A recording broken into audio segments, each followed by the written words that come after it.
وصحبه أجمعين أما بعد. ഏറ്റവും ബഹുമാനതരമായ വിധികർത്താക്കളെ, അധ്യാപകരെ, വിദ്യാർത്ഥി സുഹൃത്തുക്കളെ, രക്ഷിതാക്കളെ, അസ്സലാമു അലൈക്കും വറഹ്മത്തുള്ളാഹി വബറകാതുഹു. നമ്മൾ ഇന്നിവിടെ ചർച്ച ചെയ്യുന്നത് ഇസ്ലാം സമാധാനത്തിന്റെ മതം എന്ന വിഷയത്തെ കുറിച്ചാണല്ലോ. ഈ വിഷയത്തെ കുറിച്ച് അല്പം നിങ്ങളോട് സംസാരിക്കാൻ വേണ്ടിയാണ് ഞാൻ ഇവിടെ വന്നിരിക്കുന്നത്. ഇസ്ലാം എന്നാൽ ശാന്തി, സമാധാനം എന്നൊക്കെയാണ് അർത്ഥമാക്കുന്നത്. അതുകൊണ്ട് തന്നെ മറ്റു മതങ്ങളിൽ നിന്നും ഇസ്ലാം വ്യത്യസ്തമായിരിക്കുന്നു. ഈ മതം ലോകമെമ്പാടുമുള്ള മനുഷ്യർക്ക് ശാന്തിയും സമാധാനവും സ്നേഹവും പഠിപ്പിക്കും. ഖുർആനിൽ പറയുന്നു, വല്ലാഹു യദൂ ഇലാ ദാരിസ് സലാം, ദൈവം സമാധാനത്തിന്റെ ഭവനത്തിലേക്ക് വിളിക്കുന്നു. പരലോകത്ത് നിങ്ങളുടെ നിത്യജീവിതത്തിൽ സമാധാനത്തിനുള്ള ലോകം നിങ്ങൾക്ക് ലഭിക്കുന്നതിന് ഭൂമിയിൽ സമാധാനത്തിനുള്ള ലോകം കെട്ടിപ്പടുക്കുക എന്നാണ് ഈ വചനം കൊണ്ട് അർത്ഥമാക്കുന്നത്. കാരുണ്യം, ക്ഷമ, ബഹുമാനം എന്നിവയൊക്കെയാണ് പ്രവാചകൻ മുഹമ്മദ് നബി സല്ലല്ലാഹു അലൈഹി വസല്ലം നമ്മെ പഠിപ്പിക്കുന്നത്. അദ്ദേഹത്തിന്റെ ജീവിതത്തിലൂടെ സമാധാനത്തിന്റെയും സ്നേഹത്തിന്റെയും മഹത്തായ മാതൃക കാണിച്ചു തന്നു. കാരുണ്യത്തിന് ഊന്നൽ നൽകുന്ന ഒരു മഹത് വചനം നമുക്ക് നോക്കാം.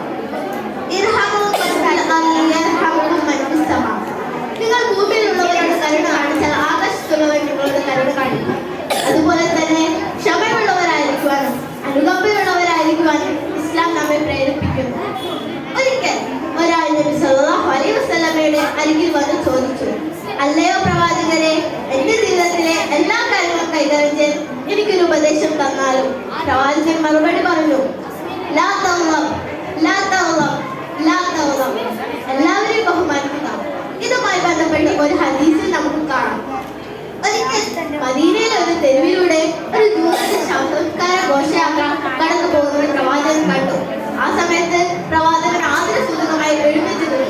ഇതുകൊണ്ട് അനുയായികൾ പ്രവാചകൻ ചോദിച്ചു, അല്ലയോ പ്രവാചകരെ, ഇതൊരു ജൂതന്റെ ശവസംസ്കാരമായിരുന്നു. പ്രവാചകൻ മറുപടി പറഞ്ഞു, അയാളൊരു മനുഷ്യനായിരുന്നില്ലേ? ഈ സംഭവത്തിൽ നിന്ന് നമുക്ക് മനസ്സിലാക്കാൻ കഴിയുന്നത് എല്ലാ മനുഷ്യരും ബഹുമാനത്തിന് അർഹരാണ്. മറ്റുള്ളവരോട് വളരെ നല്ല രീതിയിൽ പെരുമാറുക, അപ്പോൾ ശത്രു പോലും മിത്രമാവും. നബിയെ ആക്രമിക്കുകയും കല്ലെറിയുകയും ചെയ്തവർക്ക് വേണ്ടി നബി പ്രാർത്ഥിക്കുകയാണ് ഉണ്ടായത്. നബിയെ ആക്രമിച്ചവരെ നശിപ്പിക്കാൻ വേണ്ടി അള്ളാഹുവിന്റെ ഭാഗത്തു നിന്ന് റസൂലിന്റെ അനുവാദത്തോടുകൂടി മലക്കുകൾ നബിയോട് അനുമതി ചോദിച്ചപ്പോൾ നബി പറഞ്ഞു, എന്നെ അവർ കല്ലെറിയുന്നത് ശരിയാണ്. ശരീരത്തിൽ നിന്ന് രക്തം വന്നു, അവർ അറിവില്ലാത്തവരാണ്, അവർക്ക് പുറത്തു കൊടുക്കണേ എന്നാണ് അവർക്ക് വേണ്ടി നബി പ്രാർത്ഥിച്ചത്. കാരണമില്ലാത്ത ഒരാളെ കൊന്നാൽ ലോകമെമ്പാടുമുള്ള മനുഷ്യർ കൊന്നത് പോലെയാണ്. നിങ്ങൾ ഭൂമിയിൽ കുഴപ്പമുണ്ടാക്കരുത് എന്നാണ് ഖുർആനിന്റെ പ്രഖ്യാപനം. ദുനിയാന സിജുനുൽ മുസ്ലിമി വജന്നത്തുൽ കാഫിർ, ദുനിയാവ് ഒരു മുസ്ലിമിന് ജയിലും കാഫിറിന് സ്വർഗവുമാണ്. ഇസ്ലാമിനെ പ്രതിപട്ടികയിൽപ്പെടുത്തുക എന്നത് എല്ലാ കാലത്തും ഉള്ളതാണ്. ഇസ്ലാമിന്റെ പല ആക്ഷേപങ്ങൾക്കും പാതകമാക്കുന്ന കാലത്താണ് നാം ജീവിക്കുന്നത്.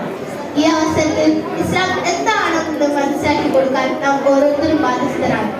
ആയതിനാൽ യഥാർത്ഥ മുസ്ലിമായി ജീവിക്കുവാനും തൗഹീദ് ഉൾക്കൊള്ളുവാനും ഇസ്ലാമിനെ കുറിച്ചുള്ള തെറ്റിദ്ധാരണകളൊക്കെ തിരുത്തി കൊടുക്കുവാനും അല്ലാഹു തൗഫീഖ് നൽകട്ടെ എന്ന് പ്രാർത്ഥിച്ചുകൊണ്ട് എന്റെ സംസാരം ഞാൻ ഇവിടെ നിർത്തുന്നു. അൽഹംദുലില്ലാഹി റബ്ബിൽ ആലമീൻ. അസ്സലാമു അലൈക്കും വറഹ്മത്തുള്ളാഹി വബറകാതുഹു.